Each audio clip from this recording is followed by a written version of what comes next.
Copyright disclaimer under Section 107 of the Copyright Act of 1976. Allowance is made for fair use in purposes such as criticism, comments, news reporting, teaching, scholarships, education, and research. Fair use is permitted. Les Filles à la Cassette, or the Casket Girls.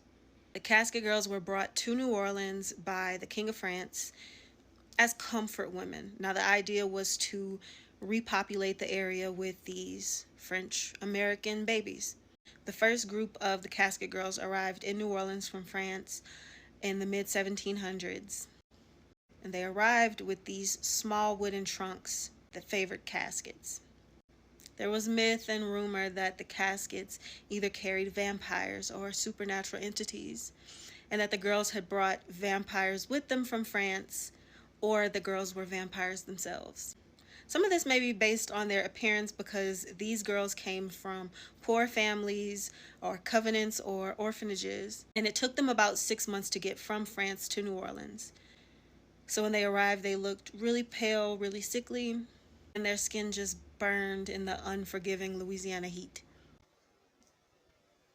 So yes, Jean-Baptiste Lémion de Bienville, I may be saying that incorrectly, I'm not trying to be disrespectful, really had the letter sent to King Louis XIV, asking for virtuous women.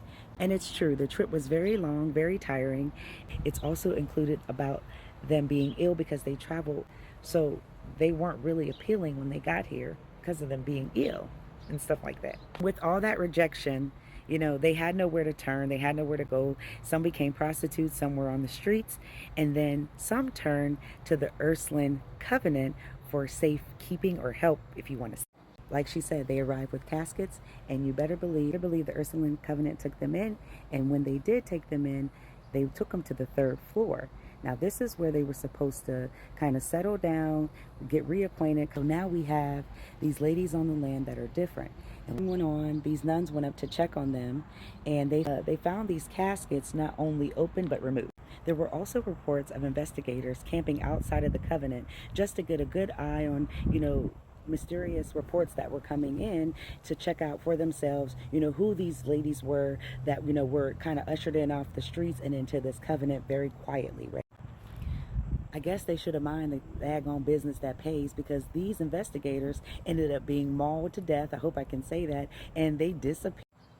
Let's go over what happened with the investigators. Let's check this out and read it together, shall we? In 1978, 2 paranormal investigators seeking answers to whether Filles à la Cassette had in fact been vampires camped out directly in front of the old Ursuline convent at 112 Chartres Street. They'd been previously kicked off the property itself for loitering, but decided to stay the night to see if they could experience anything right outside of the walls themselves. The hours passed, trickling by minute.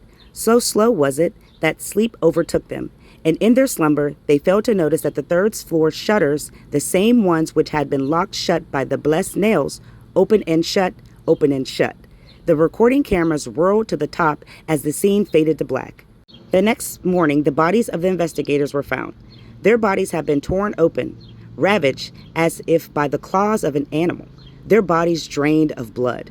Vampires. Filles à la Cassette. It was all one and the same.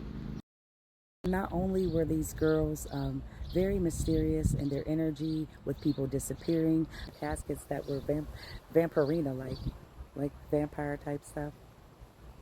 These girls were supernatural, and they had the ability to not only make things move, but them levitate as well.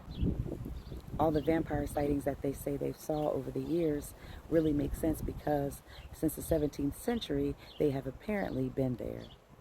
And the more even bigger question is, were these girls already infected with some sort of vampire blood? Were they infected on the way through traveling and they became ill and it conjured on its own? However the story really entailed and goes, these girls really shaped and formed the new world. There's some strange shit going on in this house, and I know damn well it is.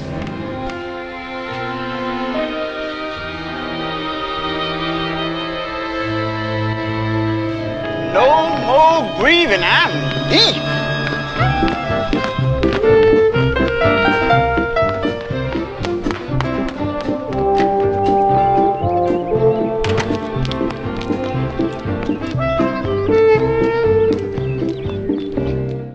Thanks for watching Witchy Poo TV. Make sure you like and subscribe to this video and me.